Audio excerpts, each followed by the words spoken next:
Journalist and activist, member of Peace in Kurdistan Campaign and friend of Kurds nearly last 40 years now. Dear Andrew Penny, thanks for Yes. joining us today. You're welcome. Thank you. So what do you think of the neo-Ottoman expansionist policies of the Erdogan government? Are they trying to revive the Ottoman Empire?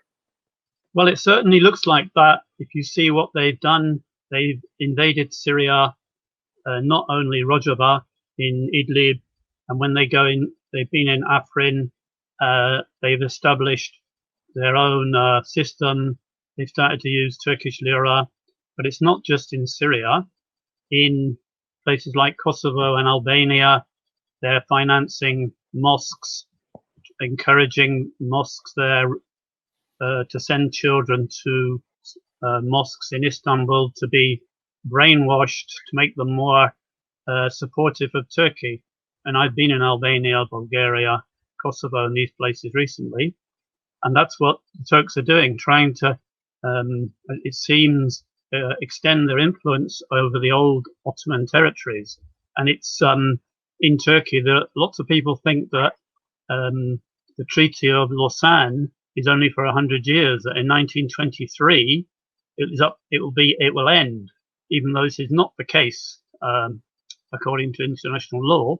This is what a lot of Turks believe because they've been told this by the AKP, by Erdogan and other AKP figures, and so it's quite possible the Turkish army want to take South Kurdistan, northern Iraq, because they see Kirkuk and Mosul as part of their territory, according to their national pact. The MHP, the AKP's allies in the ruling coalition are pushing for the HDP to be closed down. So do you think this is something that may happen in the near future? Yeah, I'm concerned that it could happen because the HDP, I mean, it's really the only serious opposition in Turkey. And since 2015, when it achieved that 13% vote, over 6 million people voted for the HDP, and they won all those MPs. Since then, they've been under such attacks. Selahattin Demirtas and other HDP members of parliament are in prison. The Turkish government is refusing to release Demirtas, despite the decision, the binding decision of the Grand Chamber of the European Court of Human Rights. So I am worried that the HDP may be closed down. There should be more solidarity with the HDP in Europe.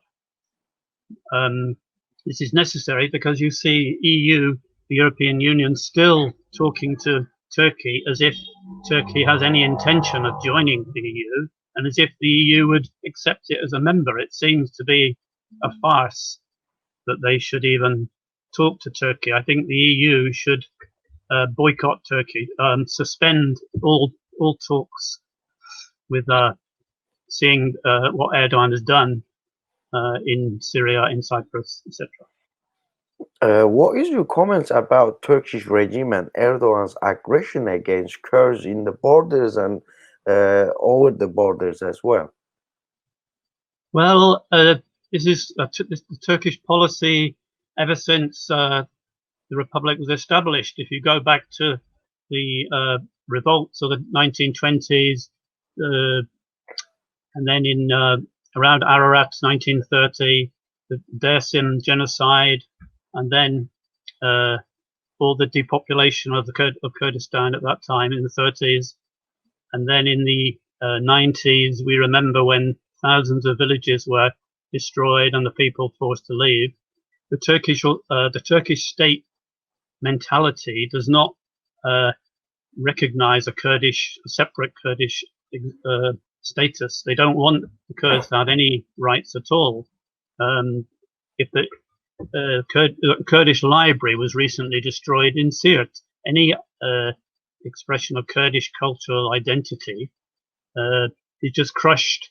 It's been particularly bad the last 3 or 4 years. their oppression of Kurds, Turk's oppression of Kurds, just goes on and on. But it's not a new thing.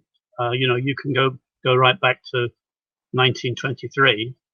That's what it's been like since then. So let's talk about a bit more about the Kurdish leader Öcalan. Why do you think Turkish regime is isolating Mr. Abdullah Öcalan, and Öcalan's freedom is, do you think, crucial for the a new peace process? Maybe very short, very briefly. Mr. Öcalan is obviously crucial because he during the previous peace process between 2013 and 2015, he was key.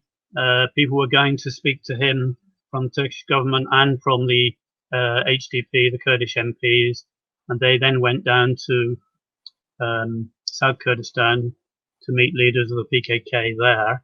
He's obviously crucial to any serious peace process, but I don't think that the Turkish government at the moment wants to make peace with the Kurds. I think they want to maintain their kind of Turkish nationalist intentions, trying to assimilate the whole population for their aims for a greater Turkey, maybe a new neo-Ottoman, part of the neo-Ottoman project. Journalist and activist, member of Peace in Kurdistan Campaign, and friend of Kurds nearly last 40 years, dear Andrew Penny, thank you for your comments today. Thank you, Erem. Hope to see you, actually meet you in person at some time in the near future. Thank you. Thanks. Thank you.